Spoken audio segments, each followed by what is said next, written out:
Bonjour, nous avons beaucoup de besoins. S'alimenter, dormir, être en sécurité. Généralement, ces besoins sont satisfaits, mais nous avons un besoin qui reste quand même la plupart du temps insatisfait. C'est le besoin d'être reconnu, de se sentir important et apprécié. Quand quelque chose nous déplaît, nous le disons haut et fort. Mais quand quelque chose nous plaît, est-ce que nous le disons aussi? C'est rare quand même, non? Nos enfants rentrent par exemple à la maison après l'école. Est-ce que nous les félicitons pour leurs bonnes notes? Est-ce que nous disons bravo au chef d'un restaurant pour son excellent riz de veau? Est-ce que nous disons merci à cette vendeuse de magasin pour son amabilité?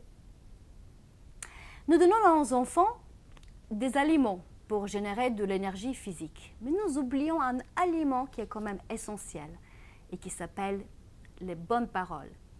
Nous oublions souvent de les féliciter, de les encourager, de leur dire « Bravo mon chéri, tu étais vraiment excellent, je te félicite pour ces bonnes notes à l'école ». Il faut savoir que ces mots resteront gravés de leur mémoire et de leur cœur pour toujours. Bon, certains vont dire que ça ne sert à rien, c'est de la flatterie, que de toute façon les gens savent que quand on les flatte, voilà, ça ne sert à rien. Certes, s'il s'agit d'une flatterie qui est cousue avec des fils blancs, si elle est intéressée, si elle n'est pas sincère, mais moi je parle vraiment d'un éloge qui vient du cœur. Il faut cesser de se regarder soi-même tout le temps, de penser qu'à soi, à ses désirs, à ses propres besoins, à ses propres mérites.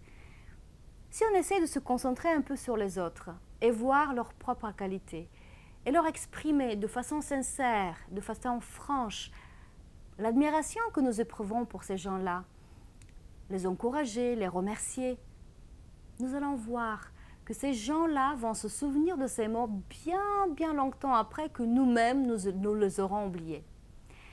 L'être humain est fait de telle manière qu'il aime beaucoup avoir des éloges, des compliments qui sont sincères à son égard. Voilà, ça c'était la règle numéro 2, d'avoir des bonnes relations avec les autres, décrite dans le livre best-seller « Comment se faire des amis » de Dale Carnegie, publié en 1936. C'est le chapitre 2, le grand secret des relations humaines. Dale Carnegie qualifie effectivement la façon de féliciter les gens, de les complimenter de façon sincère et honnête, comme le miel des relations humaines. Je vous remercie de m'avoir écouté.